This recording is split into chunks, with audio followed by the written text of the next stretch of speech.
Կույրն ու կաղը, բուլղարական ժողովրդական հեքիաթ։ Կույրն ու կաղը մի օր միասին ճամփա են ընկնում։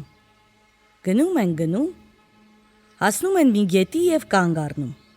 Կաղն ասում է. «Գետը խորն է, չենք կարող այն կողմանցնել, որովհետև կամուրջ չկա։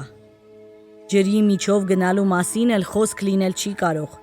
Ես միայն մի ոտ ունեմ, դու էլ արդեն աչք չունես, որ տեսնես։ Եթե մտնենք ջուրը, կխեղդվենք»։ Կույրը մտածում է մի քիչ ու հարցնում. «Մոտակայքում որևէ անցում բան չես տեսնում»։ «Կա, բայց հեռու է մեզնից,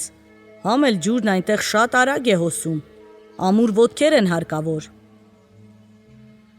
«Ոչինչ, ինձ տար այնտեղ», ասում է կույրը։ Կաղը բռնում է նրա ձեռքից ու տանում։ Երբ հասնում են գետանցքը, կույրն ասում է.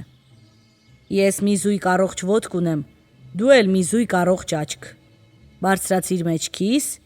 իմ ոտքերով քայլենք, քո աչքերով էլ տեսնենք, դու ինձ ասա, թե որտեղ պետք է կոխել, և ես քեզ կանցկացնեմ գետի միջով»։